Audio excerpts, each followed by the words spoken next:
Chapter 11, Scrambled Egg. When we come into the classroom, Mr. Daniels makes an announcement. Attention, Fantasticos! We have brand new Fantastico seats. So, find yours and settle in. Jessica is sitting next to Suki and staring at Shay like their separation is a great injustice. It turns out that I'm sitting in the front row next to Keisha, the girl who can bake and write at the same time, while I can't do either. We don't speak all morning, and I can't stop worrying that she doesn't like me. When she finally glances at me, I blurt out, I don't mind being your friend. Keisha looks annoyed. You don't have to do me any favors. No, I say, trying to undo what I didn't mean to say. I just mean, and then I stop because I don't know what I meant, and I'm nervous and embarrassed, and that is never good when I'm trying to say something. Every word is another shovel full of dirt from the hole I've dug for myself. So I figure my best bet is to shut my mouth. But the silence gets too loud and too long, so I try to think of something to say.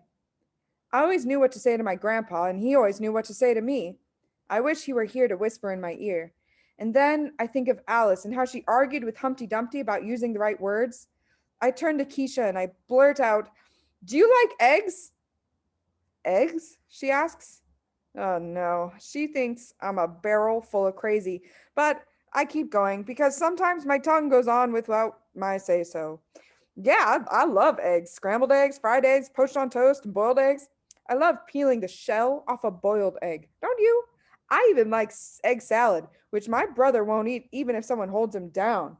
Her eyebrows scrunch up, reminding me of angry caterpillars. That's incredibly interesting. Then she searches inside her desk for something. I know this move. It's a polite way of ignoring me. People do it a lot. Finally, I just put my head down. Grandpa used to say that Alice in Wonderland, falling down the rabbit hole, was just like real life. I didn't used to understand what he meant, but I do now. There can't be any place on the planet that is scarier than a school cafeteria. I hold my tray so tight my fingers hurt. I hear, Hey, Allie. It's Shay. She's standing with Jessica and a few others. Yeah, I ask. Do you want to sit with us for lunch?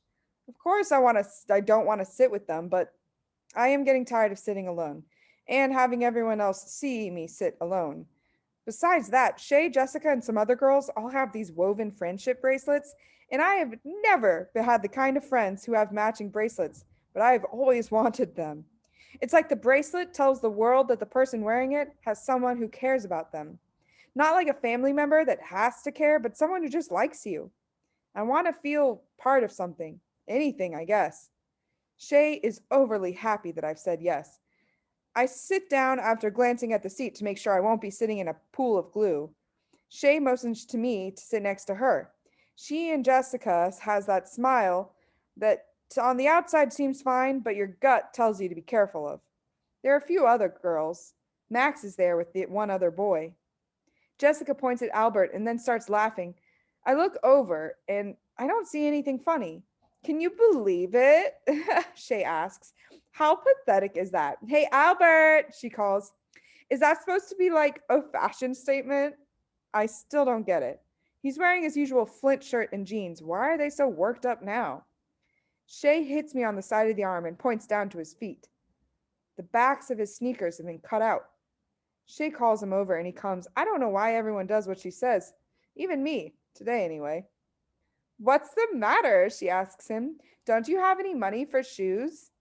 Quite the contrary, Albert begins. But given the choice of buying new sneakers that I will outgrow in 3 months, or a chemistry set that I can use for an undefined amount of time, this seemed the clear choice.